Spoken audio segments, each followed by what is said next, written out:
नमस्कार, स्वागत है अबू अखाड़ा के इस विशेष कार्यक्रम में। हमारे साथ आज इस विशेष वार्तालाप में मौजूद है सिंहदेव साहब है, सरायकेला खरसावां जिले से जी भारतीय नमस्कार। जनता पार्टी के पुराने लीडर हैं और काफी मेहनत करते हैं जंगल झाड़ में जाकर। और हम बातचीत की शुरुआत यहाँ से करना चाहेंगे सिंहदेव साहब आपसे कि लोग कहते हैं कि भारतीय जनता पार्टी सिंहभूम संसदीय सीट पर वो परफॉर्मेंस नहीं कर पा रही है जो पहले करते आई। क्या कारण मानते हैं? नहीं, ऐसा कहीं कोई बात नहीं है। इस बार सिंहभूम संसदीय सीट हम लोग अच्छा मार्जिन से जीतेंगे और लोगों ने जो भ्रम फैलाना है फैला चुके हैं। लेकिन देश ये इस विधान लोकसभा क्षेत्र की जनता जानती है कि क्षेत्र का विकास कोई कर सकता है तो भारतीय जनता पार्टी के नेतृत्व में केंद्र की सरकार काम कर रही है और अपने इस बार फिर से गीता कोड़ा जी को जनता का आशीर्वाद मिलेगा और सिंहभूम संसदीय सीट भारतीय जनता पार्टी आराम से जीतने जा रही है। ये तो आपके एग्जिट पोल में भी आप कह रहे हैं। जी, एग्जिट पोल में भी यही है और हम लोग क्षेत्र में घूमे हैं, जनता का नब्ज देखे हैं। जनता लोग कहते हैं कि कोरोना के समय जिस तरीके से लोगों का रोजगार चला गया था और रोजगार जाने के बाद नरेंद्र मोदी जी ने केंद्र से 5 किलो अनाज भेजा और भी जितने काम किए हैं, निश्चित तौर पे ये लोग कहते हैं कि मोदी जी को नहीं देंगे तो किसको देंगे। सिंहदेव जी, एक बड़ी बात राजनीति की आ रही है कि कल हम जब डिबेट कर रहे थे तो एक वकील साहब ने बड़ी अच्छी बात उठाई थी कि लोग वोट मांगने हेलीकॉप्टर से आ जाते हैं, सहयोग देने के लिए 5 किलो का अनाज देते हैं। तो क्या वोट मांगना, हेलीकॉप्टर से आना, समस्याओं को जानने के लिए नहीं आना और 5 किलो अनाज दे देना, यही काफी है? यही परिवर्तन लाता है? यही जनता का उत्थान कर देता? ऐसा बात नहीं कि सिर्फ 5 किलो का अनाज देते हैं। आप एक चीज बताइए ना, जिस तरीके से इस मोदी जी ने पिछले 10 वर्षों में काम किया है, कभी किसी ने सोचा था कि गांव के लोगों को स्वच्छ पानी मिले, हर घर नल इससे पानी मिले? कभी कोई सोचा था कि सबको पक्का मकान मिले, सबके घर में शौचालय बने? कभी किसी ने ये सोचा था कि सबको गैस सिलेंडर मिले? आज हम ये कह सकते हैं कि सिर्फ 5 किलो अनाज के लिए हम वोट मांगने नहीं गए हैं। आज भारतीय जनता पार्टी प्रचंड बहुमत के साथ 400 का आंकड़ा पार कर रही है, जिसमें सबसे बड़ा कारण है हम लोग लाभार्थी का हम लोग को आशीर्वाद मिला है। भारत सरकार की योजनाओं को आप देखे होंगे कि हर घर में 5-6 लाभार्थी मिलेंगे। लेकिन सिंहदेव साहब, चर्चा ये कर रहे हैं कि आप लोग सेटिंग गेटिंग कर रहे हैं। सेटिंग गेटिंग का तो सवाल ही नहीं है। स्वच्छ बहुमत के साथ 400 का आंकड़ा हम लोग पार कर रहे हैं, कहीं कोई सेटिंग गेटिंग की बात ही नहीं है। रामानुज देखिए, जी भी हमारे आप साथ आ गए। अपना माइक को अनम्यूट कर ले रामानुज जी, आपका माइक म्यूट है, माइक को अनम्यूट करें। हाँ सिंहदेव साहब, जारी जी, रखिए। नहीं हाँ। हम सेटिंग गेटिंग क्या है, जनता का आशीर्वाद हमें मिला है। जनता ने जनादेश दिया है, जनादेश का हम सर झुका के उनके जनादेश का हम लोग उनका स्वागत करते हैं। और जनता ने जिस तरीके से आशीर्वाद दिया है, निश्चित तौर पर यह कह सकते हैं कि हम लोग ने कहा था कि हम 400 पार करेंगे, हम 400 पार करने में रह गए और विपक्ष इस काम में लग गई कि भैया किसी भी तरीके से एनडीए गठबंधन को 400 पार होने नहीं देना है। लड़ाई इस बात का था, सरकार बनाने का लड़ाई विपक्ष का नहीं था। विपक्ष का लड़ाई इतना ही था कि इनको हम 400 पार होने नहीं देना है। सर, ये बात आपकी मान रहे रामानुज जी, आप तब तक अपना माइक अनम्यूट कर लीजिए। माइक म्यूट है आपका। माइक का अगर म्यूट रहेगा तो आवाज नहीं आ रही, आवाज आपकी नहीं आ रही। हाँ, माइक के सामने देखिए क्रॉस लगा हुआ, उसको क्लिक करेंगे तो वो ऑन हो जाएगा। जी हाँ सिंहदेव साहब, आवाज आ रही है? में रहा कि हमको किसी भी तरीके से एनडीए को 400 पार होने नहीं देना। उनको भी पता था सरकार तो एनडीए की ही बनने जा रही है। नरेंद्र मोदी जी तीसरे बार देश के प्रधानमंत्री बनने जा रहे हैं। जनता का मूड शुरू से यही था, किसी को भी कोई इस शक में नहीं था कि भारतीय जनता पार्टी की फिर से सरकार नहीं बन रही है, क्योंकि हमें लाभार्थी का सरकार बनने के लिए सब नहीं हो रहा था, तो फिर इतने जद्दोजहद, इतनी रस्साकसी, किसी को जेल भेजना, किसी को पार्टी में लाना, ये सब क्यों चल रहा था? नहीं, एक चीज आप बताइए, नरेंद्र मोदी जी ने कहा कि ना हम खाएंगे ना खाने देंगे और जो खा के बैठा हुआ उसकी उल्टी करा देंगे। आप एक चीज बताइए कि जेल भेजा जा रहा है, किसको जेल भेजा जा रहा है? झारखंड सरकार के माननीय पूर्व मुख्यमंत्री आज जेल पे हैं। बताइए ना, क्या वो निर्दोष है? आज आज आर्मी की जमीन ले लिए हैं, कितने जमीन पर कब्जा करके बैठे हैं। उनके जो विधायक प्रतिनिधि हैं, 1000 करोड़ के खनन घोटाला के मामले में जेल है। क्या आप एक चीज बताइए, उनके आलमगीर आलम माननीय मंत्री, उनके पीए के नौकर के घर में 40 करोड़ रुपए बरामद होते हैं। क्या पैसा लेके हम रखे थे? अब बोलते हैं जेल भेज रहे। भैया नरेंद्र मोदी जी बोले हैं ना खाएंगे ना खाने देंगे। और एक चीज आपको बता रहे हैं, 4 तारीख के बाद फिर से और भ्रष्टाचार पर और प्रहार होने वाला है। आप लिख के रख लीजिए। आप एक चीज बताइए, जितने लोग रामानुज जी के पास चलते हैं, थोड़ा लगता है वो उनका, आपको आवाज मिल रही है रामानुज जी? आपकी आवाज नहीं आ रही हम लोग के पास। आपका माइक म्यूट है, आपका माइक म्यूट है। हाँ, तब तक सिंघदेव साहब ये बताइए कि आप भ्रष्टाचार पर अंकुश लगा रहे हैं, लेकिन कई ऐसे लोग झारखंड में भी जो घोटालों में फंसे हुए थे, आज भारतीय जनता पार्टी में आ गए, उनका क्या होगा? देखिए, जो जो जो जांच एजेंसी है, जिसका जो काम है वो अपना काम कर रही है। कहीं कोई किसी को, जांच एजेंसी को कहीं नहीं रोका गया है। अगर कोई भारतीय जनता पार्टी सुन लेते हैं थोड़ा सा, फिर आपसे एक महत्वपूर्ण बात प्रश्न करेंगे। रामानुज जी, सिंघभूम संसदीय सीट पर कैसा खेल देख रहे हैं? क्या कमल खिलेगा? क्योंकि बहुत तेज धूप थी, सारे तालाब सूख गए थे। जेएमएम के लोग बोल रहे हैं कि हमारी सीट है और हम जीतेंगे। नहीं, सीट तो जनता का होता है। झारखंड मुक्ति मोर्चा या भारतीय जनता पार्टी या कांग्रेस पार्टी का सीट तो नहीं होता है। सीट तो जनता का, मानस का होता है। और सीट में भारतीय जनता पार्टी का कोल्हान में बराबर फूल खिला है। इस कारणों से हम कहीं कहीं पीछे रह जाते हैं, लेकिन भारतीय जनता पार्टी को कोल्हान में भरपूर प्यार मिला है। आशा है कि इस बार भी हमें आशीर्वाद मिलेगा। जनता का भरपूर आशीर्वाद मोदी जी के नाम पर, मोदी जी के काम पर मिला है। मैं तो मोदी जी के काम पे ही मिलेगा कि प्रत्याशी के काम पे भी मिलेगा? नहीं, प्रत्याशी तो हमारे यहाँ नया है। प्रत्याशी तो 5 साल कांग्रेस में काम किए हैं। कांग्रेस से ही पूछिए कि क्या काम किए हैं। गीता कोड़ा जी नहीं किए हैं। अब वंदे मातरम ट्रेन में सवार हुए गीता कोड़ा जी। जनता से क्यों नहीं पूछे, आपसे क्यों नहीं पूछे? आपने तो देखा होगा, आप तो खूब लिखते रहे हैं। नहीं, काम तो जो होता था, पर विपक्ष का नेता था, कांग्रेस में सांसद थे, और उस हिसाब से जो काम विपक्ष का होता वो करते रही है बेचारी। आज भारतीय जनता पार्टी में आई है और मोदी जी पर विश्वास जताई है। आने वाला समय में आप ही लिखते थे, डीएमएफटी के मसले पर आप ही लिखते थे रामानुज जी। हाँ, डीएमटी में भारी घोटाला हुआ है। संसद रहते हुए गीता कोड़ा कांग्रेस में भी आवाज उठाई है। आने वाले समय में डीएमटी का बहुत बड़े स्तर पर जांच बैठने जा रही है। जिसने भी भ्रष्टाचार किया, किसी को छोड़ने का हिसाब ही नहीं बैठेगा। जो भी रहे, डीएमटी पर गहन जांच होगा। लूट का नया खेल कोल्हान में लिखा गया डीएमटी के द्वारा। इस विषय पर हम आएंगे रामानुज जी, लेकिन सिंघभूम संसदीय सीट आप जीतेंगे तो क्यों जीतेंगे, किन कारणों से जीतेंगे, और कहीं अगर डिफॉल्ट होता है, कहीं हार होती है, तो ये किन कारणों से आपको लगता है? पहले आप कहेंगे कि हार तो हो नहीं रही। सिंघभूम पर इसलिए हमारे कि मोदी जी ने जनजातीय भाई के लिए बहुत ही काम किए हैं। और काम ऐसा नहीं है, अद्भुत काम किए हैं। हमने जनजातीय भाई को राष्ट्रपति के पद पर बैठाने का काम किया। हमने जनजातीय भाई को बिरसा मुंडा के नाम पर गौरव दिवस मनाने का काम किया। हमने जनजातीय क्षेत्र में एकल विद्यालय के द्वारा शिक्षा का नया अलग जगाने का काम किया है। हमने जनजातीय भाई के लिए बहुत से योजनाओं लेके आए हैं और इस योजनाओं धरातल पर उतारे हैं।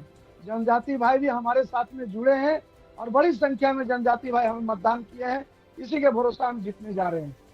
ये आपके फिर हम आएंगे ये सिंघदेव साहब से हम बात करना चाहेंगे कि जनजातीय वोट जब आपकी तरफ था, आप लोगों ने बहुत काम किया और केंद्रीय स्तर पर भी बहुत मान सम्मान दिया जनजातीय समुदाय को, तो फिर क्या कारण है कि झारखंड मुक्ति मोर्चा और महागठबंधन की प्रत्याशी श्रीमती जोबा मांझी ने कड़ी टक्कर दे दिया? क्या कारण?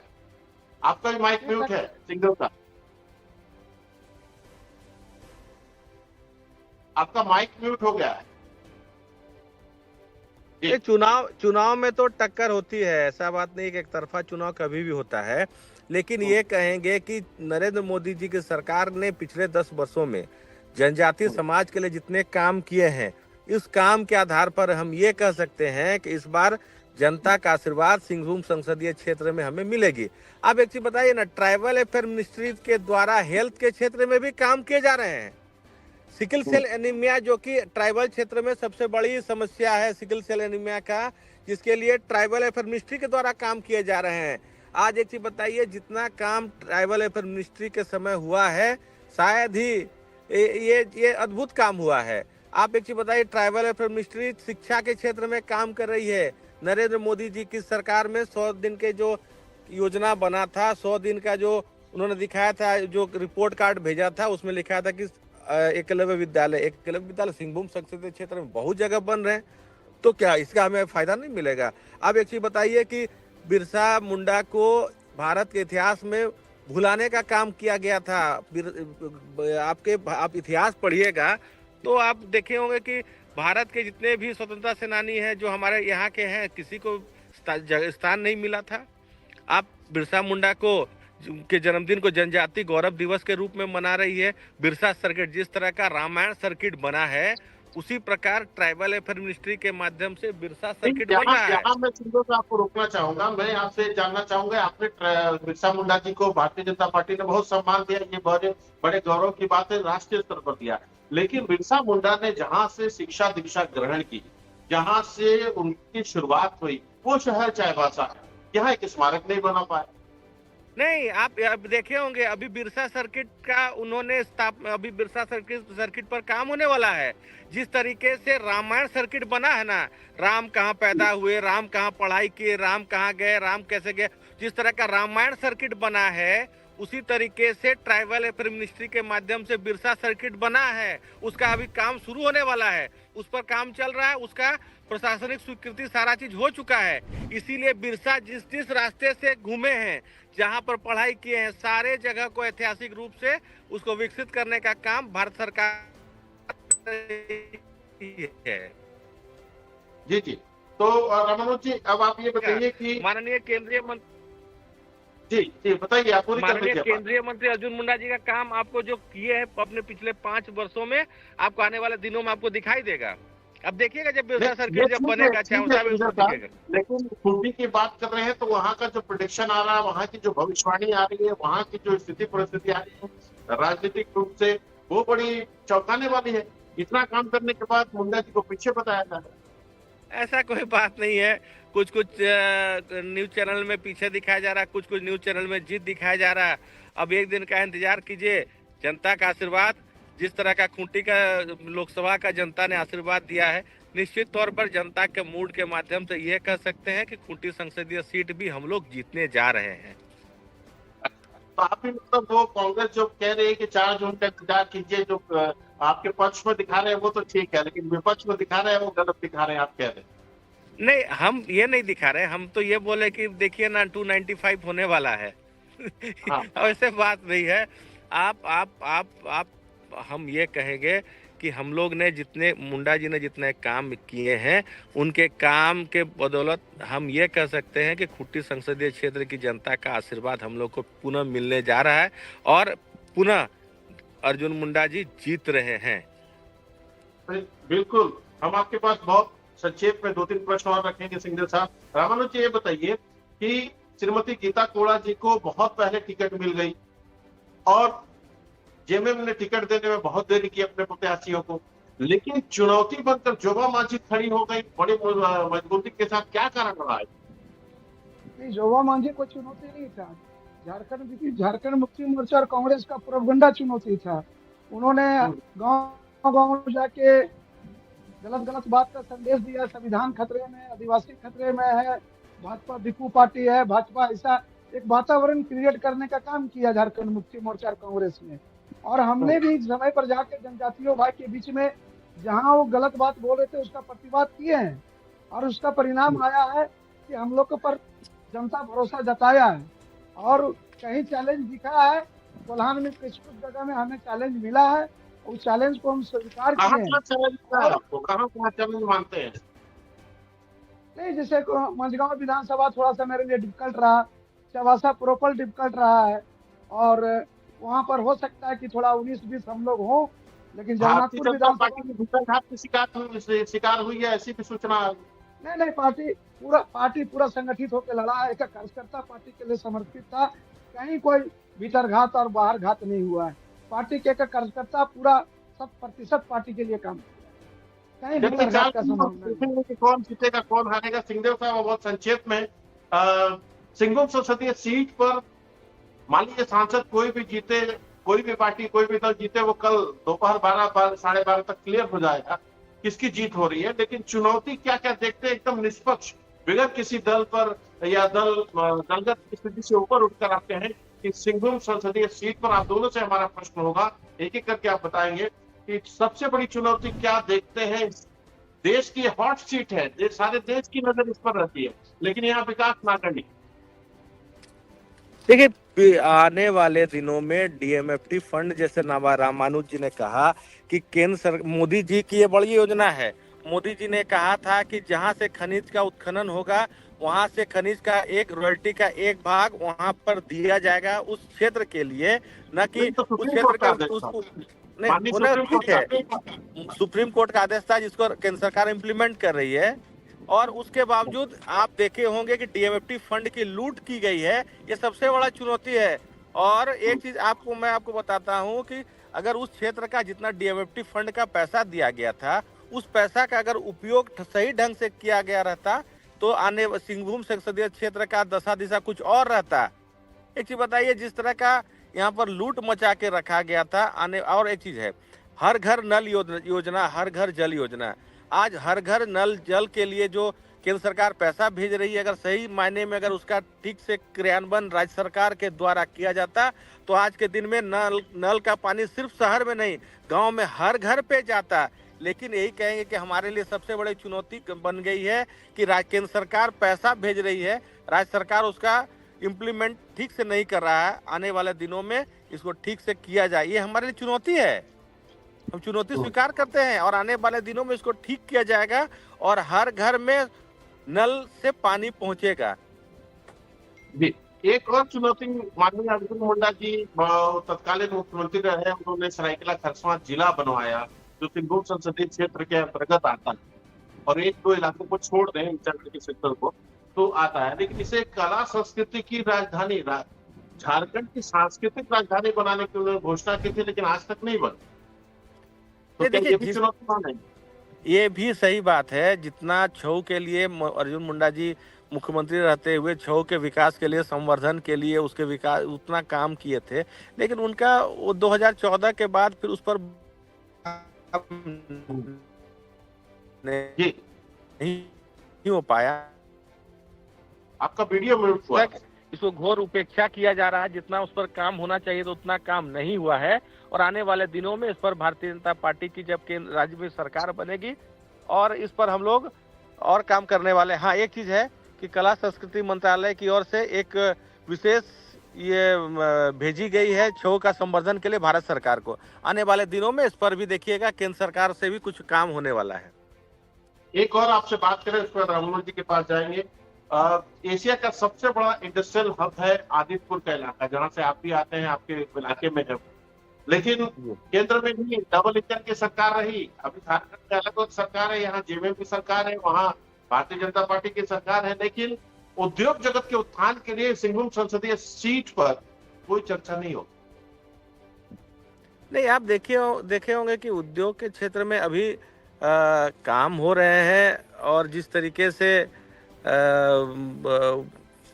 ऐसे आपको आइडा में काम तो हो रहे हैं, ऐसा कहीं कोई बात नहीं है। सेक्टर नए सेक्टर उद्योग लग रहे हैं और जितना काम होना चाहिए काम हो रहा है, ऐसा कहीं कोई बात नहीं मिल रहा है। बिजली के भाग रहा है, बिजली के चलते कई उद्योग बंद हो रहे हैं।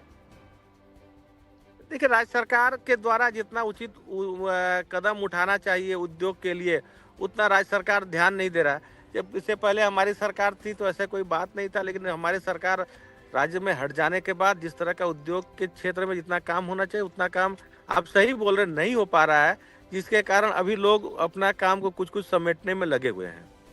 और एक चीज है कि झारखंड मुक्ति मोर्चा के कहीं कहीं छोटी छोटी बातों पर झारखंड मुक्ति मोर्चा के गुंडाओं के द्वारा आप देखे होंगे कि कंपनी परिसर में उत्पात मचाया जाता है, जिसके कारण भी कई के लोग थोड़ा सा असंसदीय शब्द का प्रयोग नहीं कर सकते नहीं, हैं। असंसदीय क्षेत्र नहीं, आप उद्योग पे बात किए तो मैं बता रहा हूँ, कहीं कहीं जी, इस तरह का बोलेंगे कि सुरक्षा के दृष्टिकोण से भी कभी कभी लोग डर जाते हैं।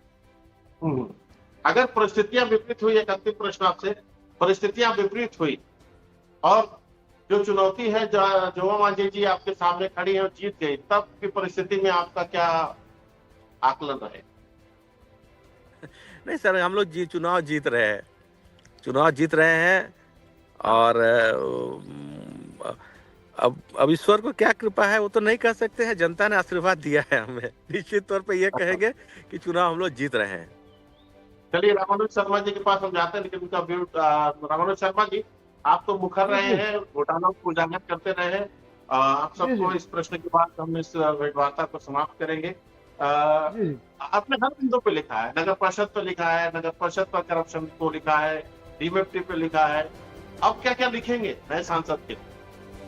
नए संसद का बात नहीं है, संसद और विधायक का नहीं है, व्यवस्था पर प्रश्न उठता है। जब व्यवस्था में खामियां रहेगा, लूट का बाजार रहेगा, तो आवाज बुलंद होते रहेगा। तो उसमें कहीं किंतु परंतु होने वाला नहीं है। जो फंड में जहां जहां लूट हुआ उसकी जांच की मांग अब संसद गीता कोड़ा के द्वारा भी होगा और भारतीय जनता पार्टी के भी द्वारा होगा। लूट का कहीं भी छूट नहीं मिलेगा, ये हमारा वादा है आपसे।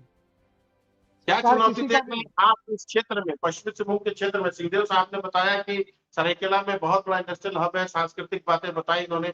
आप क्या चुनौती देख रहे हैं इस संसदीय सीट पर नए सांसद के लिए? नए संसद के लिए विकास का नया शुरू होगा।